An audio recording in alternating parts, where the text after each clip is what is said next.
நீர் யார் என்று தெரியாது. ஏதேதோ பேசிவிட்டேன்.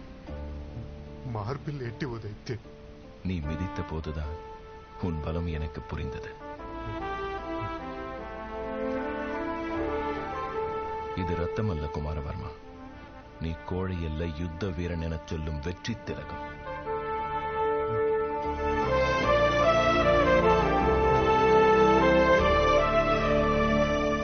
எதிர்பாராத ஆபத்திலிருந்து தெய்வமாய் வந்து காப்பாற்றினீர். நீங்கள் யார்? எங்கிருந்து? எவராயிருந்தால் என்ன மகாராஜா, நீங்கள் மட்டுமே உதவி செய்வீர்கள் என்று இங்கு வந்தோம். இந்த மகாவீரனுக்கு என் உதவி வேண்டுமா? அவன் உங்கள் ராஜ்யத்தில் ஒரு பெண்ணை விரும்புகிறான். அப்படியா? யார் அந்த அதிர்ஷ்டக்காரி? அது நம் யுவராணி.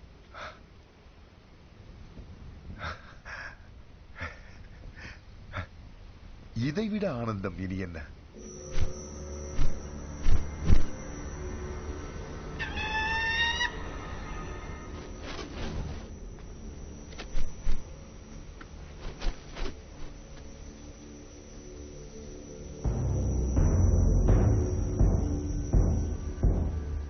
என்ன செய்தி? என்னது? உங்களை கைது செய்து வர ராஜமாதா சிவகாமி தேவியின் ஆணை.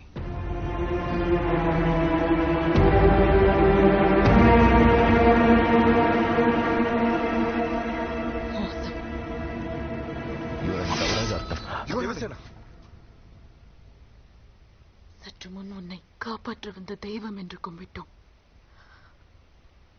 அது பொய் என்று செய்து விட்டாய். நீ சொல், யார் நீ? கோபத்தில் தித்திப்பு கூட கசப்பாகத்தான் தெரியும் யுவராணி. நான் கேட்ட கேள்விக்கு பதில் சொல், யார் நீ? இந்த கோபம் தணிந்தவுடன்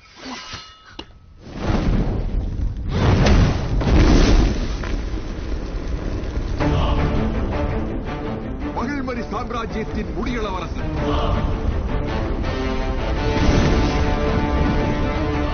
ராஜமாதா சிவகாமி தேவியின் புத்திரன்,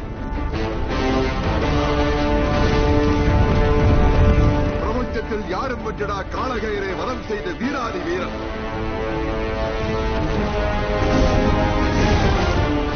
அமரேந்திர பாகுபலி.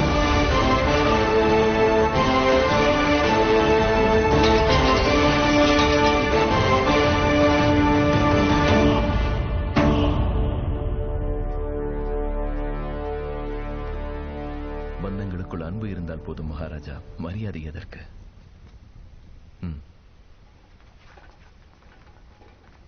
உங்களுக்கு மனம் முடிக்கத்தான் ராஜமாதா பெண் கேட்டாரா? ஆமா மகாராஜா.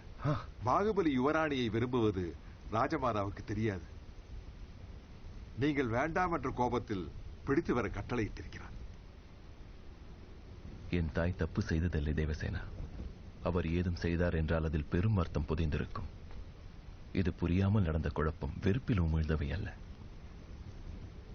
என்னோட கைதியாகவா? என் மனதை வென்றெடுத்த மாவீரர் நீர். உன் பணிப்பெண்ணாக வர சொன்னால் மரணம் வரை நான் ஆனந்தமாய் வருவேன்.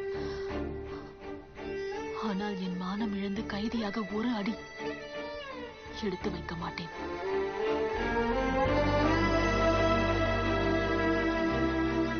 இக்கணம் முதல் மரணம் அணைக்கும் வரை நான் உன்னுடையவன் தேவசேனா. என் தாய் எனக்கு கற்பித்த தர்மத்தின் சாட்சியாய் சொல்கிறேன், உன் கற்பிற்கும் மரியாதைக்கும் எந்த ஒரு பங்கமும் வரவிட மாட்டேன். சத்தியம்.